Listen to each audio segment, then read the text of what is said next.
नमस्कार दोस्तों, supreme court में इलेक्टोरल बॉन्ड्स स्कीम को लेकर आज तो मामला काफ़ी गर्म हो गया। हुआ ये कि इस बॉन्ड्स स्कीम को लेकर कोर्ट में बहस चल रही थी, लेकिन देखते ही देखते मामला भाजपा कांग्रेस की बहस में तब्दील होकर कानूनी से सियासी हो गया। तीखी बहस के मुख्य किरदार सीनियर एडवोकेट कपिल सिब्बल और सॉलिसिटर जनरल तुषार मेहता रहे। बहस के दौरान नौबत यहाँ तक आ गई कि सिब्बल को साफ करना पड़ा कि वह अब कांग्रेस के साथ नहीं जुड़े हैं। लेकिन सवाल ये उठता है कि इलेक्टोरल बॉन्ड्स स्कीम क्या राजनीतिक भ्रष्टाचार का माध्यम बनता जा रहा है? क्या नेताओं को चुनाव लड़ने के लिए इससे अच्छा फंड नहीं दिख रहा? क्या राज्यों के चुनाव में पैसों की जरूरत बढ़ा रही है पार्टियों की सिरदर्दी? कुछ तो है जिससे मामला गर्म होता जा रहा है। खैर, चलिए पहले मामले को विस्तार से समझते हैं। हुआ यूं कि आज यानी 3 नवंबर को सुप्रीम कोर्ट में सुनवाई के दौरान मेहता की ओर से एक काल्पनिक तस्वीर पेश की गई। उन्होंने इस तस्वीर के जरिए कहा कि मान लीजिए कि एक व्यक्ति जो कांग्रेस को चंदा दे रहा है वह नहीं चाहेगा कि भाजपा को इसके बारे में पता चले। उन्होंने अपनी बात कहते कहते कोर्ट में ही मौजूद सीनियर एडवोकेट सिब्बल के नाम का जिक्र कर दिया। मेहता कहते हैं कि अगर सिब्बल इस बात से सहज हों तो उदाहरण की सराहना कीजिए। मान लीजिए कि एक ठेकेदार के तौर पर मैंने कांग्रेस पार्टी में डोनेशन दिया। मैं नहीं चाहता कि इसके बारे में भाजपा को पता चले, क्योंकि हो सकता है कि वह आने वाले दिनों में सरकार बना ले। यह सुनते ही सिब्बल तुरंत उठे और मेहता के सामने साफ किया कि वह अब कांग्रेस से नहीं जुड़े हैं। उन्होंने जवाब दिया, मेरे काबिल दोस्त शायद यह भूल कर रहे हैं कि मैं अब कांग्रेस पार्टी के सदस्य नहीं हूँ। इस पर मेहता ने बताया कि सिब्बल पहले भी कोर्ट की कार्रवाई के दौरान मध्य प्रदेश के एक कांग्रेस नेता का पक्ष रख चुके हैं। इस पर सिब्बल ने जवाब दिया कि अब जब यहाँ मेहता सरकार का पक्ष रख रहे हैं तो यह जरूरी नहीं कि वह भाजपा के सदस्य हों। यहाँ मेहता ने भी जवाब दिया कि बिल्कुल नहीं। सिब्बल बोले, हाँ तो मैं भी नहीं हूँ। हालांकि पूरे मामले को देखने सुनने के बाद सुप्रीम कोर्ट ने अपना फैसला सुरक्षित रख लिया है।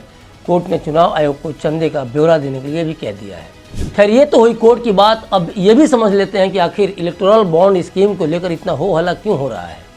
दरअसल ये मामला इसलिए भी सुर्खियों में है कि इलेक्टोरल बॉन्ड्स स्कीम के तहत डोनर बगैर पहचान उजागर किए राजनीतिक दल को चंदा दे सकते हैं, और चूंकि चुनाव सिर पर हैं तो राजनीतिक दलों के लिए इससे बढ़िया स्कीम भला और क्या हो सकती है।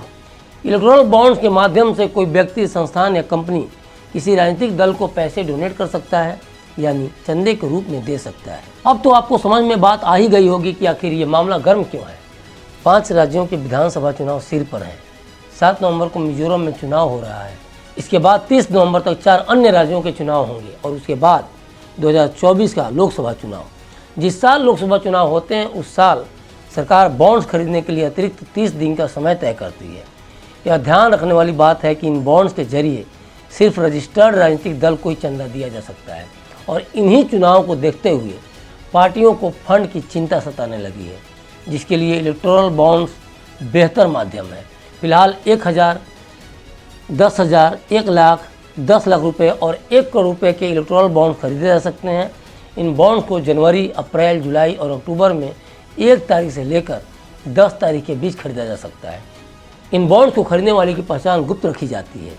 बॉन्ड्स का इस्तेमाल 2018 से हो रहा है। इसका मकसद राजनीतिक दलों को मिलने वाले डोनेशन में पारदर्शिता लाना है। हालांकि इन बॉन्ड्स का जो विरोध कर रहे हैं उनका साफ मानना है इससे चुनावी प्रक्रिया में पारदर्शिता नहीं रहती। उनके तर्क में काफ़ी हद तक दम भी है, क्योंकि बॉन्ड्स में इस बात का प्रावधान है कि पैसे दान में देने वाले की पहचान गुप्त रखी जाती है। दूसरी तरफ लोगों का यह भी मानना है कि इस बॉन्ड के जरिए अवैध पैसा पॉलिटिकल सिस्टम में एंट्री करता है।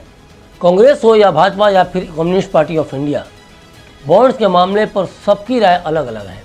कम्युनिस्ट पार्टी ऑफ इंडिया का मानना है कि यह स्कीम लोकतंत्र के लिए नुकसानदेह है, जो भ्रष्टाचार को बढ़ावा देता है।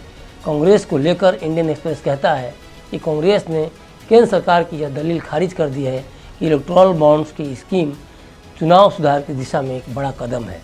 हालांकि बॉन्ड्स को लेकर पहले यह नियम था कि कोई कंपनी अपने 3 साल के प्रॉफिट का 7.5% से ज़्यादा पैसा किसी राजनीतिक दल को डोनेट नहीं कर सकती। लेकिन भाजपा सरकार इससे अलग राय रखती है और सरकार ने डोनेशन की यह लिमिट ख़त्म कर दी है। हालांकि एक बात जो सबसे ज़्यादा गौर की जाने वाली है वो ये कि इलेक्टोरल बॉन्ड्स के पीछे मकसद यह था कि इसके जरिए आम आदमी भी राजनीतिक दल को पैसा चंदा में दे सकता है।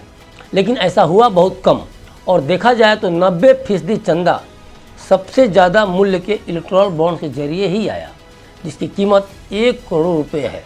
मीडिया रिपोर्ट्स के मुताबिक मार्च 2018 से जुलाई 2023 के दौरान इलेक्टोरल बॉन्ड के जरिए 13,000 करोड़ रुपए का चंदा राजनीतिक दलों को मिल चुका है। तो ये था इलेक्टोरल बॉन्ड्स को लेकर कोर्ट से सड़क तक की लड़ाई। स्वाभाविक सी बात है कि चुनाव सिर पर हैं तो राजनीतिक दलों को पैसों की ज़रूरत काफ़ी है, और समय रहते अगर पैसे न मिले तो उनकी जीत हार में और हार जीत में बदल सकती है। इसी को देखते हुए इस बॉन्ड्स को लेकर माहौल गर्म है। अभी के लिए बस इतना ही। देखते रहिए क्लिक इंडिया और मुझे दीजिए इजाज़त। शुक्रिया।